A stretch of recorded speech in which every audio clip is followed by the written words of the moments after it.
Aux États-Unis, il y a des sites américains qui ont lancé il y a quelques années un concours de retouches photos de stars internationales, enfin, notamment des grosses stars américaines.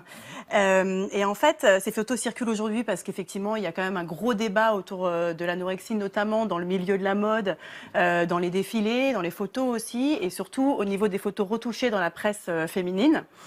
Donc tout ça est très dénoncé aujourd'hui. Donc voilà, cette campagne ressort et elle est vraiment très percutante parce que elle se sert de ces célébrités pour montrer, en fait, si elles étaient anorexiques, à quoi elles ressembleraient. Donc là, à votre avis, de qui s'agit-il? On a Beyoncé. Beyoncé. Alors ça, c'est Beyoncé retouchée comme si elle était anorexique. Réaction spontanée. Moi je reconnais, le corps, ça aurait pu, c'était le mien quoi. Concrètement, c'est très réaliste ce qu'ils ont fait. Parce qu'en fait, on est choqués, nous, parce qu'on connaît Beyoncé, on l'a jamais vu comme ça. Mais... Et donc vous êtes choqués aussi, du coup. Ouais, moi je suis choqué quand même. Parce que finalement, ce qui est fort dans cette histoire, c'est que Dorian, qui était concerné, lui-même peut être choqué. Donc ça veut dire qu'on parlait du déni. Comment sortir du déni? Ça peut être exactement une manière. ça. C'est une manière de se servir des stars publiques pour dire, en fait, Pour moi je la provoquer. trouve magnifique, Beyoncé. Mais regardez, si elle était effectivement anorexique, c'est pour renvoyer une image qui dérange, en fait, je pense. Oui, bien sûr. Voilà. Par contre, ce qui est un peu dérangeant, c'est qu'on amène peut-être les personnes à avoir un jugement de valeur sur le corps, sur le physique, sur l'apparence physique, sur le fait d'être maigre ou d'être grosse, de juger un peu, de dire « ah c'est moche, ah c'est beau ». Enfin, je crois que quand on est dans l'anorexie-boulimie, effectivement, on a surtout un trouble effectivement de l'expression, de la communication, de la confiance en soi.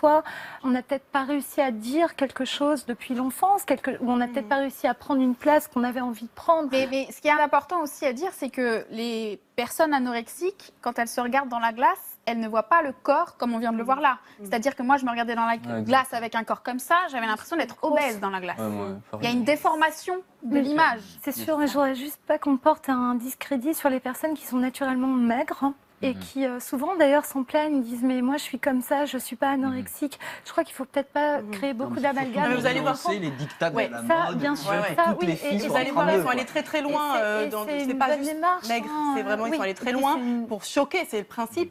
Donc voilà, donc ça c'est quand même Beyoncé En vrai, quoi. en vrai, voilà. Donc ça c'est, je sais pas si vous la reconnaissez, c'est Sandra Bullock. Ouais. Voyez, donc ça c'est comme elle est vraiment.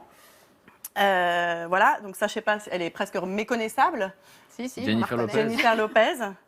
Donc, oui, on est au-delà de la maigreur là. C'était la campagne. Donc l'idée de montrer qu'on est quand même en meilleure santé, effectivement, avec des formes et des kilos. Peut-être que finalement l'idée c'est aussi de montrer que la beauté elle passe par la diversité des corps. Oui, Oui. exactement. Et, surtout ça, peut-être oui. que voilà, donc cette Ça, idée est cohérente. C'est- Mais Moi, je vois j'ai beaucoup une petite d'anorexie. réserve. Elles disent en général assez mal ça. Hein. C'est ça, c'est j'ai pas une moi, petite hein, moi, j'ai réserve. pas Non, mais d'idée. j'avoue. Je vois pas mal d'anorexiques, donc on leur fait voir les campagnes, ce qui se passe, etc. Et ça, elles le vivent assez mal. C'est-à-dire comprends. Elles le vivent assez mal, c'est-à-dire qu'elles ont l'impression que c'est une espèce de... D'abord qu'on ne les comprend pas, un sentiment d'incompréhension, c'est-à-dire que c'est pas pour, comme vous le disiez tout à l'heure, c'est pas pour devenir belle qu'on est anorexique, parce que finalement ça revient à ça. Hein. Ça serait pour être mannequin, etc. Je pense que ça c'est pire injustice, enfin je sais pas comment vous le vivez, Oui, non, mais mais c'est une injustice complète pas par le cas. rapport à il y a cette l'anorexie. idée en fait que finalement être anorexique, c'est avoir juste un corps maigre et qu'on a toutes, quand on est anorexique, on a toutes le même corps. C'est pas vrai, même si de loin, bah oui, c'est des fils de fer avec la peau La sur les démarche. os. Mais là, voilà, est-ce qu'on mettrait pas un peu tout le monde dans le même lot alors que justement l'anorexique, ce qu'elle veut, c'est qu'on arrive à voir sa particularité. Non, mais la vraie question, c'est que c'est une campagne. Quand on n'est pas concerné, on est choqué. Bien sûr. La question, c'est Voilà, quand on est concerné, est-ce qu'on est choqué? Vous dites, Moi je suis choqué. Mais est-ce que tout le monde a la capacité d'être choqué? Ça, je ne le sais pas. Est-ce qu'une personne Est-ce que ça va faire anorexique avec anorexie qui est dans cet état physique à ce moment-là, parce qu'il n'y a aucun état qui est figé, effectivement, comment elle le vit? Ouais, elle le vit en Moi, je crois qu'effectivement, on parle là que du corps, que d'un aspect du corps. Et peut-être qu'il aurait été intéressant peut-être de montrer, mais c'est déjà fait, des photos qui sont prises sans être touchées. Enfin, voilà, peut-être que si on est plus, si on accède plus à des photos qui sont authentiques, vraies, sans être touchées, on s'y retrouvera et on pourra s'identifier. Ça, il y a une se vraie retrouver. tendance. Il y a beaucoup de célébrités américaines, justement. Oui. Je pense à Alena Qui Duham demandent aussi, de ne plus qui être... prône Oui. justement, elle a interdit les retouches dès qu'elle fait une parution presse. Ça Elle a paraît un interdit petit peu toutes plus les loyal. retouches, Il y a une marque de vêtements là qui a aussi interdit les retouches et qui a vu ses ventes exploser parce que finalement les femmes Étaient au naturel. sont vraies, Davantage. ça correspond plus Et à- encore une fois, je reviens à la question de la diversité. Plus on voit de corps différents, plus on peut s'identifier.